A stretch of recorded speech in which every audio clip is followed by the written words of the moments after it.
يا صباح الفل والياسمين على متابعين المحترمين في كل مكان، ومساء الخير لو بتشوفيني بالليل.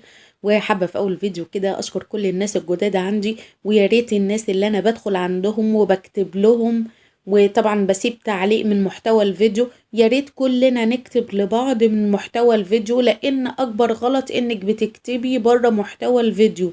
ويا ريت لو تكتبي كمان جنب التعليق اسم القناة اللي انت شاهدت عندها الفيديو. فاهميني؟ يا رب تكونوا فاهميني. وطالما انا دخلت عندك وكتبتلك بامانه ان انا عملت الواجب، اكيد انا مش مستنيه طبعا حكم الناس. انا شاهد عليا ربنا لما بعمل لك جرس ولايك ان انا ببقى بامانه عملت الواجب عندي عندك. فيا ريت تردي الواجب عندي، اكيد فاهميني. فالموضوع مش مستاهل يعني ان احنا نغش بعض، لان احنا في الاول وفي الاخر كلنا لسه قنوات صغيرة، ولازم نكون مع بعض ونقف جنب بعض ونساعد بعض علشان بإذن الله كلنا نكبر بربنا ثم ببعض بإذن الله. طبعا انا اتكلمت في الموضوع ده اكتر من مرة، فياريت نتعامل مع بعض كلنا كده بصدق وامانة. عشان في الاخر اللي شاهد علينا كلنا ربنا. تعالوا بقى ندخل في الفيديو كده. النهاردة كده كان اليوم اللي انا صحيت فيه متأخر، وكنت شويت فيه السمك وعملت معاكم الغدا، فما حبيتش الفيديو يطول عليكم فعملت جزئين كده زي ما انتوا شايفين. ده روتين مسائي، ده يعتبر روتين مسائي كده بعد الغدا. دخلت طبعا على المطبخ علشان بقى اروق الدنيا مكاني. فطبعا اثناء ما كنت بعمل الغدا كنت وريتكم ان انا سايبه المطبخ متشطب ما فيهوش اي حاجه عايزه تتعمل، وطلعت نشرت الغسيل. فطبعا ما كانش فيه حاجه بقى بعد الغدا الا ان اغسل المواعين بس.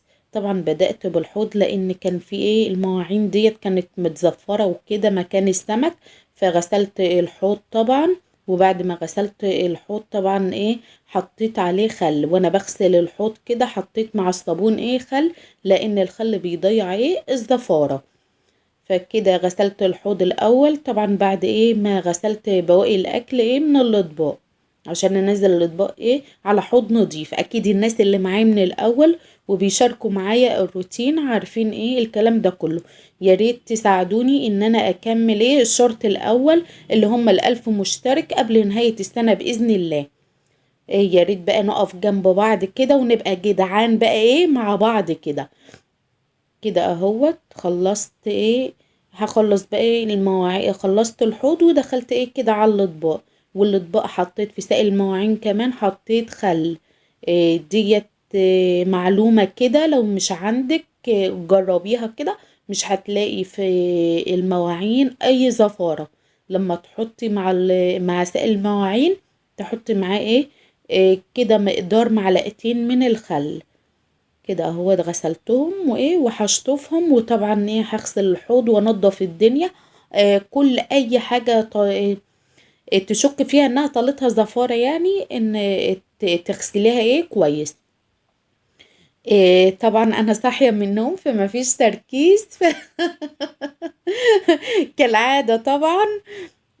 فلو فلتت كلمة كده او كده عدوها عادي، ما فيش اي مشكلة.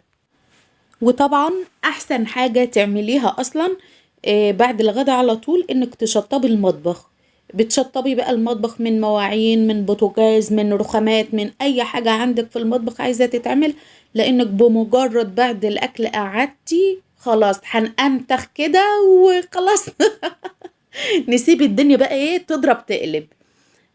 انا واحدة من الناس طبعا ببقى عارفة نفسي ان انا لو قعدت بقى بعد الغدا خلاص ممكن اقعد وانسى الدنيا خالص، لان انا متعودة ان الدنيا عندي في المطبخ نظيفة. فخلاص مش هفتكر اصلا ان في مواعين، هفتكر ان انا غسلام والدنيا كده تمام عندي جوه عادي، لحد ما ادخل بقى والاقي الصدمة كده مستنياني. فانا من عادتي اصلا بالنسبه للناس الجداد عندي، الناس اللي ما تعرفنيش، ان انا بعد الغدا تملي ان انا بشطب المطبخ، مواعين، رخامات، ارضيات طبعا. والبوتاجاز طبعا ما بيعديش عليه يوم، ما بيعديش عليه يوم من غير نظافه. وكمان ممكن اقل من يوم لو مثلا بعمل حاجة آلية او كده واتطرطش عليه، ممكن اقفل على الاكل اصلا واشيل الحلل والدنيا ديت والمعه وارد تاني. ده طبع ايه فيا، معرفش في ناس زي كده ولا لا. اللي زي كده ممكن يكتب لي في التعليقات. ويا ريت يا حبايبي بلاش التعليق اللي على الطاير، بلاش، لازم نتعامل بأمانة مع بعض، بلاش ندخل نسيب تعليق أي كلام كده وخلاص. وحتى بتنسوا اللايك وما بتشتركوش في القناة وتطلعوا، فكده حرام وظلم للناس ايه اللي بتتعب، سواء أنا أو غيري. طبعا لما دخلت أجيب بقى توم عشان أعمله ايه للدقة بتاعة السمك، ببص كل راس أمسكها ألاقيها فاضية. فلما لقيته فاضي بقى كده رحت لماه كله وقلت ايه امسكه بقى ايه، اقشره بالشكل ده. طبعا خد وقت كبير معايا، مش هقول لكم. طبعا انا كنت غسلت المواعين وخلصت وايه وشطبت المطبخ خالص ورحت طالعه ايه جايباه كده وقاعده ايه متسليه فيه كده، وانا قاعده ايه اتسليت فيه. يعني شغلانه زي ديت خلاص خلصت يومك وخلصت شغلك ممكن تعمليها، لانهم خسارة. شوفوا هما كمية، ووريتكم في الاول ان ما شاء الله الفصل كبير وحلو، فخسارة ما تسيبوهوش ايه يبوظ عندك. فانا مسكته قشرته كده وبالشكل ده انا بفرزه، لان فيه إيه بعض الوحداية كده مزرعة. فالمزرع يعني هحاول بقدر الامكان اخده استعمله، واللي لسه محتفظ بقوامه كويس كده إيه هسيبه شوية عادي ممكن يقعد. لكن المزرع ده هتبص تلاقيه طالما زرع كده ايه هيبوظ بسرعة معاكي. فكده اهوت هاخدهم ايه هشيل شوية في الفريزر، والبرطمان ده هعمله كده ايه في باب التلاجة يبقى سهل على ايديا كده ايه اسحب منه على طول. وكده انا بفرزه بالشكل اللي انتوا شايفينه ده اهوت. يعني الكمية اللي في الطبق ديت انا هحطها كده ايه في كيس، هحط منها في كيس كده في الفريزر، لان الكمية زي ما انتوا شايفين كبيرة. وانتوا عارفين الاستعمال في التوم مش زي البصل طبعا، يعني ممكن في الوصفة بناخد يعني فصين 3 او كده، مش بنستعمله كتير زي ما قلت لكم ايه زي البصل. فمش هخلي كمية كبيرة بره علشان برضو إيه ما يبص مني. مش هنقول انه مثلا في التلاجة وفي برطمان، لا ممكن برضو ايه يبوظ. وانا مجربة قبل كده، يعني انا بقول لكم حاجات عن تجربة علشان ايه محدش يخسر الحاجة بتاعته، لان احنا في الغلا وفي الدنيا ديت حرام. نحافظ بقى بقدر الامكان على الحاجة اللي عندنا. إيه كده زي ما شفتوا حطيته ايه في كده في كيس، وهحطه طبعا ايه في الفريزر. واللي في البرطمان ده هحطه في باب التلاجة استعمل منه، واللي في الطبق ده ايه هاخده برضو ايه افرمه كده يبقى دقة ايه جاهزة عندي. إيه لان برضو ده المزرع اللي قلت لكم عليه هاخده برضو ايه استعمله كده ايه على طول. مش هسيبه مثلا في برطمان برضو في باب التلاجة، لا هشتغل منه ايه على طول كده. إيه هعمله وهحط عليه هريسة شطة وتبقى جاهزة عندي في علبة كده. اللي البتنجان لتمليح السمك برضو ايه لا غنى عنها. كده زي ما انتوا شايفين كده ايه حطيته في الكبة. لو ما عندكيش كبة إيه في الهون عادي ما فيش اي مشكلة. إيه هو مش كمية اصلا كبيرة، هيتعمل ايه معاكي بسرعة. كده اهوت انا بحب بقى ايه الحاجة مفرومة ناعمة خالص خالص كده معايا، فبفضل اضرب فيه لحد ما ينعم خالص ايه معايا. كده اهوت بنزل ايه من على الحروف، لان اللي على الحروف كله لسه ايه خشن كده، وهرد ايه اضربه تاني. لان زي ما قلت لكم انا بحب ايه الخلطة تكون ناعمة، حتى لو بدقها في الهون بتكون ناعمة معايا. فيا ريت يا حبايبي اللي وصل معايا لحد هنا ما ينسينيش في لايك حلوة ايه من ايدي، ما تنسينيش في لايك حلو من ايديك يا ست الكل. طبعا ده عشمي في ربنا ثم في حضراتكم، فبطلب منكم ايه بقلب جامد، لانكم كلكم اخواتي وحبايبي بلا استثناء، حد فيكم ويعلم ربنا. كده اهوت برضو برد ايه انزل على الحروف تاني، وهشغل الكبة طبعا ايه مرارا وتكرارا لحد ايه ما تنعم خالص. انا وراها لحد ما تنعم ايه خالص. كده بالشكل اللي انتوا شايفينه ده. طبعا خسارة حرام، اي حاجة شايفاها انها خلاص هتبوظ منك الحقيقة بسرعة، اعمليها اي حاجة، كل حاجة بتنفع في البيت النفع ربنا طبعا. فحرام الكمية ديت كنت اسيبها انها تبوظ مني. انا عندي لسه سايبة فيه بقشره علشان السمك طبعا. وعندي غير كده وكده، انا عندي مفروم اصلا من اول السنة، عندي مفروم في الديب فريزر حطاه في برطمانات برضو. حبيت استعمله بس مش هنستكتر ونقول احنا عندنا ونسيبهم يبوظوا عشان ما يبقاش حرام علينا. كده خلاص اتفرموا.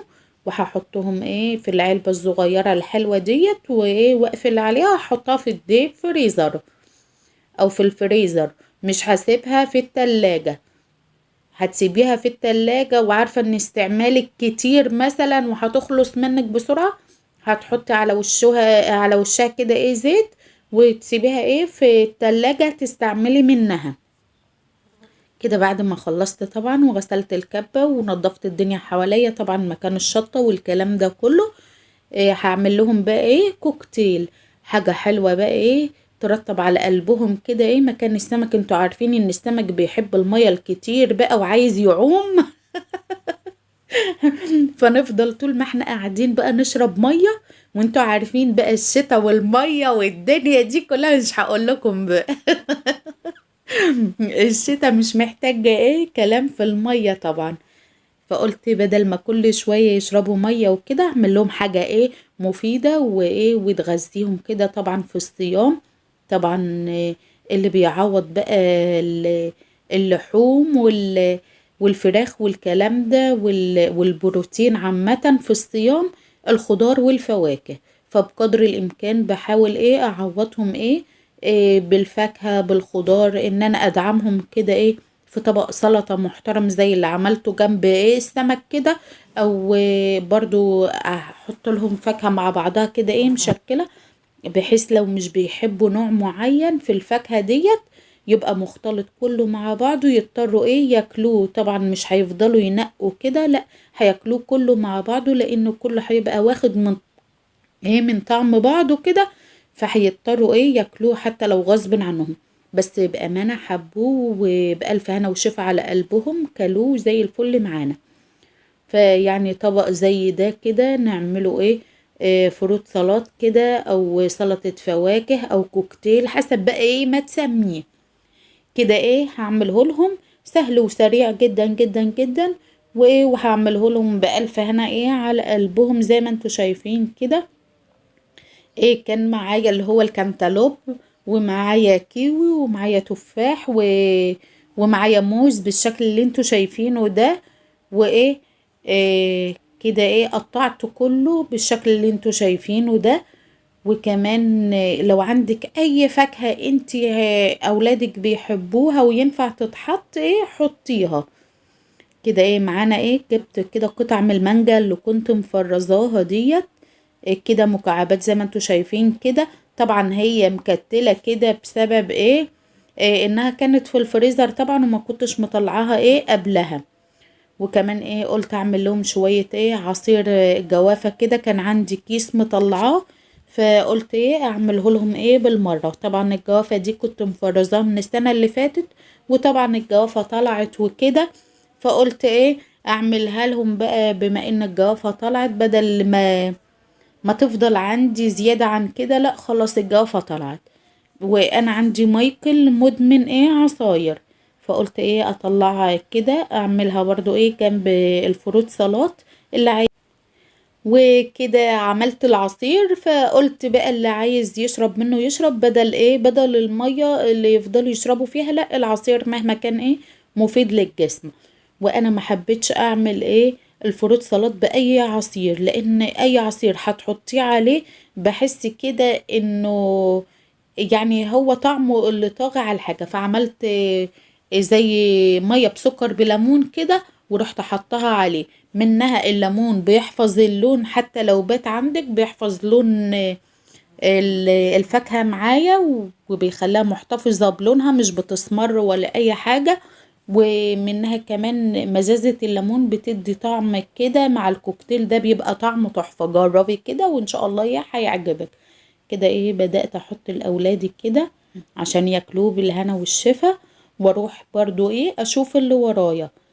إيه مهما كان اليوم وصاحيه متاخر وتقولي انا اتاخرت، بس الحمد لله انا انجزت في اليوم ده رغم ان انا كنت صاحيه متاخره. عملت طبعا غدا زي ما شفتوه معايا، وغسلت المواعين ونظفت الدنيا، وكان عندي برضو ايه غسيل، فبرضو ايه انجزت في يومي. كده بوريكم بنطلع الشتوي، وما ادراكم ما الشتوي بقى وبهدلته.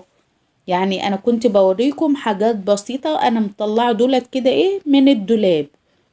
يعني لسه عندي حاجات تحت السراير وفوق الدولاب، وكان ايه بهدلة بهدلة. فخدت بعض كده ايه لقطات. واحسن وقت تطلعي فيه الشتوي علشان ما تزنقيش نفسك، يا اما الصبح بدري قبل ما تبدأي شغل، يا اما اخر النهار بالليل بقى تتسلي بعد ما خلصت ايه الشغل بتاعك.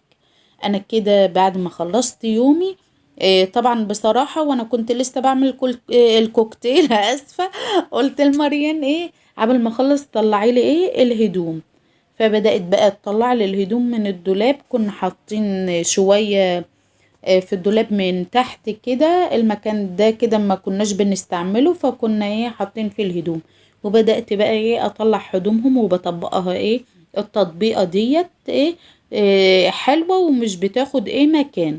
بقيت بطبق تطبيقات ايه تكون ما بتاخدش مكان، وفي نفس الوقت يكون شكلها ايه كويس في الدولاب. كده زي ما انتوا شفتوا بيجامات ديت كده، البيجامات بتاعت مريان والدفايات بتاعتها، وهنبدأ نرصها. والهدوم بقى الخروج بنحطها ايه على شماعات كده ونحطها ايه في الدولاب. كده بعد ما حطينا الهدوم كده رصيناها ايه في الدولاب بالشكل اللي انتوا شايفينه ده اهوت. واللي في الوش ديت سالوبيتا بتاعت مريان. سالوبيتا ما شاء الله تقيلة وبتدفي وجميلة جدا. كده الهدوم الخروج ايه حطيناها كده كده رصيناها بالشكل اللي انتوا شايفينه ده اهوت. وبعد كده برضو ايه بدأت اطبق ايه هدوم مايكل. اسف على الصوت اللي بره ده، ناس شغالة ربنا يقويهم ويعينهم يا رب. كده اهوت. وبعد كده ايه رحنا على دولاب مايكل، برضو حطيت له ايه الترنجات بتاعته كده، والهدوم برضو اللي بيلبسها تحت الهدوم بالشكل اللي انتوا شايفينه ده. ده زي ما قلت لكم كانوا شوية من الهدوم اللي احنا لسه ايه مطلعينها، يعني اللي كانوا قدام. يا ريت لو فيديو النهارده عجبكم ما تنسوش لايك وشير واشتراك في القناة. سلام، مع